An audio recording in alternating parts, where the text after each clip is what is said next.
जय हिंद प्यारे शेर शेरनियों। मेरे उत्तर प्रदेश पुलिस की तैयारी करने वाले सभी शेर शेरनियों के लिए आज का दिन बहुत खुशखबरी भरा है। ध्यान से सुनिएगा। उत्तर प्रदेश पुलिस भर्ती बोर्ड ने कह दिया है कि उत्तर प्रदेश पुलिस में 41,443 पदों पर भर्ती प्रक्रिया जल्द ही प्रारंभ कर दी जाएगी। कमर कस लीजिए, एक बात अच्छे से समझ लीजिए। अगर आपको उत्तर प्रदेश की कोई नौकरी पानी है तो उत्तर प्रदेश पुलिस से आसान कोई नौकरी दूसरी हो ही नहीं सकती। ध्यान रखिएगा, बहुत सीमित सिलेबस, बस पढ़ने का तरीका एक बेहतरीन अपनाइए और फाइनली नौकरी पाकर देखिए। ध्यान रखिएगा, उत्तर प्रदेश कांस्टेबल, यूपीएसआई, इसके साथ रेडियो ऑपरेटर, फायरमैन जैसे बहुत सारे पदों पर यानी 41,443 पदों पर जल्द ही उत्तर प्रदेश भर्ती बोर्ड आपके लिए पुलिस की वैकेंसी निकालने वाला है। मतलब कहने का यह है कि टाइम बहुत कम बचा हुआ है। धुआंधार तैयारी करिए, बेहतरीन तरीके से अपनी तैयारी को मजबूत करिए। एक बार मैं फिर कहूंगा कि क्या यह देश उन्हीं का है जो युद्धों में मर जाते हैं, अपना खून बहाकर टीका सरहद पर कर जाते हैं। ऐसा युद्ध वतन के खातिर हम सबको लड़ना पड़ता है। संकट की घड़ियों में सबको सैनिक बनना पड़ता है। जो भी कौम वतन के खातिर मरने को तैयार नहीं, उसकी संतति को आजादी जीने का अधिकार नहीं। तो याद रखिए, अगर अपना एक स्तर बनाना चाहते हैं, अपने आप का मान सम्मान, अपने माता पिता, अपने गुरुओं का मान सम्मान बढ़ाना चाहते हैं, तो यकीनन यह मौका बहुत बेहतरीन है। ध्यान से सुनिएगा, कुछ चीजें विशेष करिएगा जिससे यह तैयारी आपके लिए और भी सुनहरी हो जाएगी। प्यारे बच्चे, पहले तो यह समझ लीजिए कि किस विभाग के लिए, किस पद के लिए कितनी सारी वैकेंसी आई हैं, जिसके लिए आप बहुत लंबे समय से इंतजार कर रहे थे। उत्तर प्रदेश कांस्टेबल के पदों के लिए 26,210 पदों की भर्ती प्रक्रिया जल्द ही स्टार्ट होने वाली है। इसके बाद सब इंस्पेक्टर यानी जो अभी पेपर हुआ था 9,534 पदों के लिए उसका रिजल्ट रुका हुआ है। जल्द ही इसके लिए भी आगे रिजल्ट प्रक्रिया शुरू कर दी जाएगी। इसके बाद कार्यालय स्टाफ के 1,329 पद, रेडियो ऑपरेटर के 2,430 पद, ध्यान से सुनिए, रेडियो ऑपरेटर के भी 2,430 पद हैं। इसके बाद कंप्यूटर ऑपरेटर के 693 पद, फायरमैन के 172 पद। ये यूपी पुलिस कांस्टेबल के साथ ही भर्ती निकली थी फायरमैन की। ध्यान रखिए, तो इन पदों के साथ और भी कई सारे पद हैं जिन पर उत्तर प्रदेश के 41,443 पदों पर भर्ती प्रक्रिया शुरू होने वाली। प्यारे बच्चे, अगर आप कुछ चीजों पर अपने आप को पाना चाहते हैं तो श्योर है तैयारी शुरू कर दीजिए। देखिए, कई सारे बच्चे इसमें इसलिए छट जाते हैं जो बाकी उनके पास नॉलेज खूब है, लेकिन वो इसलिए यूपी पुलिस का पेपर नहीं दे पाते क्योंकि वो या तो मेडिकल से अनफिट हैं, या उनकी आई साइड वीक है, या फिर उनका चेस्ट नहीं है, फिजिकल यानी अनकंप्लीट है, वो रेस नहीं कर सकते। आप अगर इस दायरे में आते हैं तो श्योर तैयारी जबरदस्त करिएगा। ध्यान रखिएगा, आपकी अगर आयु सीमा 18 से 22 वर्ष के बीच है, इसमें इस ओबीसी और दलित वर्ग के लिए आरक्षण भी किया गया है, 25 साल उनके लिए बढ़ाकर कर दी गई आयु सीमा। अगर अनरिजर्व में आते हैं, यूआर में आते हैं, तो 18 से 22 वर्ग का हर एक विद्यार्थी पुलिस का पेपर दे सकता है। ध्यान से सुनिएगा, मैं आपको कुछ चीजें बताता हूं, पहले उनको समझ लीजिए, फिर इसके बाद आप यूपी पुलिस की तैयारी कैसे करेंगे ये तय कर लीजिएगा। कुछ चीजें मैं आपको समझाता हूं कि क्या क्या आपके पास विशेष है जो आप यूपी पुलिस के लिए आजमा सकते हैं। पहली चीज, अगर आपकी मेल कैंडिडेट है, ध्यान से सुनिएगा, अगर आप मेल यानी पुरुष कैंडिडेट हैं तो आपके लिए हाइट जो है, यानी आपकी जो हाइट है वो प्यारे बच्चे कितनी होनी चाहिए यूपी पुलिस के लिए? 168 सेंटीमीटर। ध्यान से सुनिए, 168 सेंटीमीटर। अगर फिट की बात करें तो 5 फीट 6 इंच आपकी कुल होनी चाहिए ऊंचाई। ध्यान से सुनिए, यानी हाइट आपकी इतनी होनी चाहिए। इसके बाद अगर आपका ओबीसी यानी प्यारे बच्चे ध्यान से सुनिए, ये अनरिजर्व यानी जनरल कैटेगरी और ओबीसी के लिए है। ओबीसी के लिए दोनों के लिए हाइट 168 रखी गई है। लेकिन अगर आप एससी या एसटी में आते हैं, एससी या एसटी में आते हैं तो आपकी हाइट जो है वो 160 भी होगी तो आपको ले लिया जाएगा, 160 सेंटीमीटर पर आपको ले लिया जाएगा।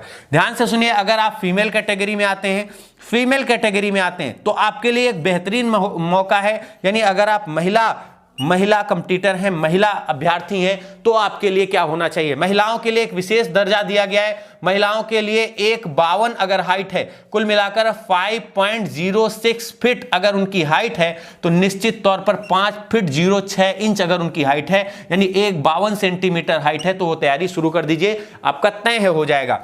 इसके बाद फीमेल महिलाओं में भी अगर आप एससी और एसटी में आती हैं, एससी और आप एसटी में आती हैं, तो और आपके लिए छूट है और आपके लिए आरक्षण की प्रक्रिया बन जाती है। वो ये कि आपकी हाइट प्यारे बच्चे 4 फुट 9 इंच मात्र हो तो भी आपको ले लिया जाएगा। ध्यान से सुनिएगा, इन हाइट कैटेगरी में आपको भर्ती कर लिया जाएगा। साथ ही साथ अगर आप पुलिस की तैयारी कर रहे हैं तो आपका वेट न्यूनतम 40 केजी होना चाहिए, यानी 40 केजी से प्लस जो अभ्यर्थी हैं उन्हीं को इसमें भर्ती किया जाएगा। साथ ही साथ कुछ चीजें मैं और आपको बता दूं, रेस की प्रक्रिया कैसी क्या होगी पुरुषों के लिए और महिलाओं के लिए, क्योंकि आप पुलिस की तैयारी कर रहे हैं, यही वो विशेष चीजें हैं जो दूसरों से आपको हटाकर अलग कर देंगी। ध्यान रखिएगा, अगर आप पुरुष कैंडिडेट हैं यानी अगर आप मेल हैं तो आपको रेस के लिए 4800 मीटर आपको दौड़ाया जाएगा, और इस 4800 मीटर दौड़ने के लिए आपको एक टाइम निश्चित दिया गया है, वो 4800 आप 25 मिनट में दौड़ पाएंगे।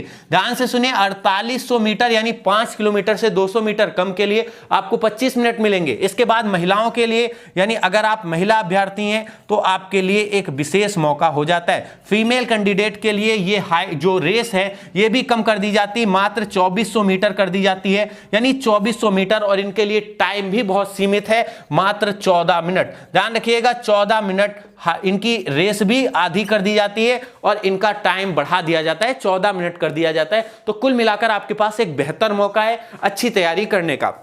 फिर इसके बाद इसके पेपर में कौन कौन से टॉपिक आते हैं और टोटल में क्या इसकी माइनस मार्किंग होगी कि नहीं होगी, ये एक बड़ा प्रश्न हो जाता है। ध्यान से सुनिए, इसमें 4 टॉपिक आपके आने वाले हैं। ये आपका होगा यूपी पुलिस का पेपर का पैटर्न, ये जो पिछला पेपर हुआ था उसी के आधार पर इस बात का भी सिलेबस जो है वो आपके सामने रखा गया है। देखिए अभी नोटिफिकेशन आया नहीं, अपडेट होगा अगर तो सिलेबस चेंज होगा, नहीं तो यही सेम रहने वाला पिछली बार का ये जो पेपर हुआ था उसका सिलेबस है। इसमें बताया गया था, ध्यान से सुनिए, जीएस के 38 क्वेश्चन आए थे, यानी जीएस के 38 क्वेश्चन आए थे। ध्यान से सुनिए, मैथ के जो हैं वो भी 38 क्वेश्चन आए थे, 38 यानी 38 आए थे, रीजनिंग के 37 आए थे और हिंदी के 37, यानी कुल मिलाकर 4 टॉपिक हैं, जीएस, मैथ, रीजनिंग और हिंदी। सबको बराबर टाइम देना है और सबके लिए बराबर मेहनत भी करनी है। ध्यान से सुनिए, कुल मिलाकर यानी 150 प्रश्न आएंगे, प्रत्येक प्रश्न 2 नंबर का होगा, यानी आपको टोटल 300 अंक इन 150 प्रश्नों के लिए, 150 प्रश्नों के लिए मिलने वाले हैं। इसके साथ अगर आपका कोई भी प्रश्न गलत होता है, यानी प्रत्येक गलत प्रश्न के लिए अगर आपने गलत उत्तर दिया है तो उस गलत उत्तर के लिए आपके 0.5 मार्क्स यानी 1/4 मार्किंग भी आपकी हो जाएगी। ध्यान रखना, यानी सावधानी बरतनी है, बहुत ज्यादा आपका एक्यूरेसी होना चाहिए, यानी पेपर के पहले आपको धुआंधार प्रैक्टिस भी करनी पड़ेगी। कुल मिलाकर गलती की संभावना बिल्कुल रोक कर रखनी है। इसके साथ साथ अब यूपी पुलिस के लिए आपको कुछ चीजें और समझ लेनी है कि तैयारी कैसे करें। मैं आपको कुछ चीजें बताता हूं। देखो, आपको वो पीसीएस या आईएएस नहीं बनाना चाहता, आप वनडे एग्जाम को क्लियर करके सिर्फ कांस्टेबल बनने जा रहे हैं, यहां तक आपको दरोगा भी नहीं बनाना चाहता, तो आपकी तैयारी भी एक सीमित दायरे में होनी चाहिए। जैसे मैं आपको कुछ चीजें बता दूं, अगर आप बहुत डीप में पढ़ते हैं जीएस या बहुत डीप में पढ़ते हैं मैथ, रीजनिंग और हिंदी, तो आपका बेकार है। आप ज्ञानी तो बन जाएंगे, लेखक बन जाएंगे, बुद्धिमान बन जाएंगे, साहित्यकार, इतिहासकार सब बन जाएंगे, लेकिन आप एक अच्छे कंपटीटर नहीं बनेंगे। ये बात लिख कर ले लीजिए। इसलिए बैलेंस तैयारी करिए, चारों सब्जेक्ट पर बराबर फोकस करिए। कैसे करना है, आप जीएस की एक बुक उठाइए, कोई भी बेसिक बुक ले लीजिए, जैसे लूसेंट को बेसिक बुक के तौर पर आपने ले लिया, लूसेंट को बेसिक बुक के तौर पर ले लिया। अब इसी बुक को आपको एक बार नहीं 10 बार बार बार रिवीजन करना है, बार बार रिवीजन करना है। अब इसमें देखो, एक बाद वाला चैप्टर आता है सबसे जो विविध का है, इसमें एक पोर्शन आता है स्पोर्ट का, जो कि करंट अफेयर्स से अपडेट होता रहता है, उसको अपडेट कर दो करंट अफेयर्स से। मैं कह रहा हूं करंट के अगर 4 क्वेश्चन आने हैं, 4 क्वेश्चन आने हैं, तो 3 क्वेश्चन आपके इस लूसेंट के स्पोर्ट वाले पोर्शन में अगर अपडेट कर दिया आपने तो उसी से फंस जाएंगे। याद करिए, आप खुद देखकर पिछले ईयर के पेपर्स आप अंदाजा लगा सकते हैं। इसके साथ मैं आपको और बताऊं, जीएस में अगर आपने इस बेसिक बुक को अच्छे से पढ़ लिया लिया, प्रैक्टिस पेपर अच्छे से लगा लिए हैं, तो आपके जीएस में 38 में 30+ मार्क्स निश्चित है आ जाएंगे। क्योंकि वनडे एग्जाम है, बहुत सीमित दायरा है, इसमें आपको इतिहास पूरा डीप में नहीं पढ़ना है, ना ही आपको पूरा पॉलिटी डीप में पढ़ना है। कुछ टॉपिक हैं जिनको आप बेहतरीन तरीके से रिवाइज कर लो, उसी में आपका हो जाएगा। इसके बाद फिर आपकी आती है हिंदी। ध्यान से सुनिए, हिंदी के लिए भी आपको बहुत मेहनत नहीं करनी।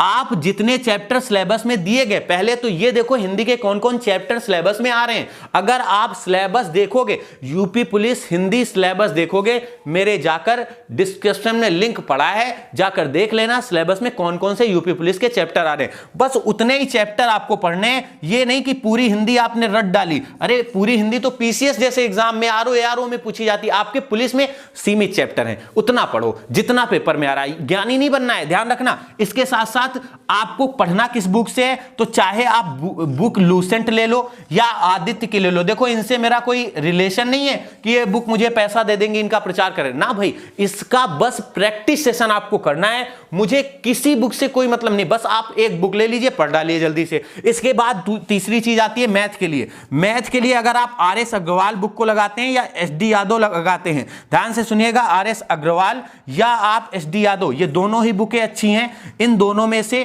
कोई एक बुक आप लगा डालिए, कोई एक बुक लगा डालिए, वो भी चैप्टर वाइज, जो जो चैप्टर पुलिस में आ रहे हैं। एडवांस मैथ में कुछ ध्यान दे करके करिएगा, क्योंकि एडवांस के बहुत सारे चैप्टर हटे हुए हैं, उन पर आपको ध्यान देना है। फिर इसके बाद रीजनिंग आती है। रीजनिंग के लिए आप कोई एक बुक उठा लीजिए, रीजनिंग के लिए कोई आप एक बुक उठा लीजिए जिसमें आरके झा की बुक आती है, ये थोड़ा सा ज्यादा बेहतर है, वनडे एग्जाम के लिए होती है, आप लगा डालिए। बस इतनी बुकों को अच्छे से पढ़ डालो, इन्हीं को खूब प्रैक्टिस करो, इन्हीं को एक बार नहीं, टाइम मिले तो 10 बार प्रैक्टिस करो। और इसके साथ साथ बस आप प्रैक्टिस पेपर उठा लो। ध्यान रखना, कोई भी प्रैक्टिस पेपर हो, बस ये उठाकर देख लेना कि उसमें 2 पेपर पिछले बैक ईयर दिए हो, और साथ ही साथ जो प्रैक्टिस पेपर है उसमें करंट अफेयर अपडेट है कि नहीं। बस इतना देखकर प्रैक्टिस पेपर उठाओ और लग जाओ अंधाधुंध तैयारी में। ये मत सोचो कि अब टाइम कहां से मिलेगा, कहां से मिलेगा, जो भी होगा वो सब आपके हित में होता है। ध्यान रखना, जल्दी आपके लिए यूपी पुलिस कांस्टेबल की हिंदी की क्लास और जीएस की क्लास में लेकर आने वाला हूं,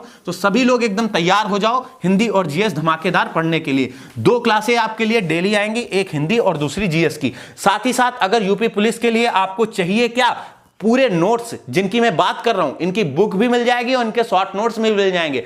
अगर चाहिए तो ज्वाइन करो हमारे लिंक में पड़ा हुआ टेलीग्राम चैनल का लिंक, और सीधे मिल जाओ आप मुझे टेलीग्राम पे। मैं वहीं आपके लिए सारी बुक्स और सारे लिंक वहीं पर भेजता रहूंगा। ध्यान रखना, साथ ही साथ परीक्षा दरबार नाम का ये टेलीग्राम है, अगर आप उस पर नहीं जानते हैं तो सीधे जाकर परीक्षा दरबार सर्च करिए, आपको मिल जाएगा। लिंक को ज्वाइन कर लीजिए और तुरंत आपको वहीं से नोट्स मिलेंगे। साथ ही साथ अगर आप कोई और क्वेरी चाहते हैं व्हाट्सएप पर, तो ये हमारा व्हाट्सएप नंबर है जिससे आप सीधे संपर्क कर सकते हैं। साथ ही साथ अगर ऑफलाइन क्लासेस ज्वाइन करना चाहते हैं हमारी, तो आप ऑफलाइन भी हमारी ज्वाइन कर सकते हैं इस नंबर पर मैसेज करके। ध्यान रखना, उन्नाव में चलती हैं, बहुत बेहतरीन तरीके से ऑफलाइन क्लासेस आप ज्वाइन कर सकते हैं। इसके बाद आप यूट्यूब चैनल हमारा परीक्षा दरबार है, इसको जरूर सब्सक्राइब करें, क्योंकि इसी पर आपकी सारी क्लासेस मिलने वाली हैं। मतलब यही है कि आपके भविष्य से बढ़ के दूसरा कोई मुद्दा नहीं है।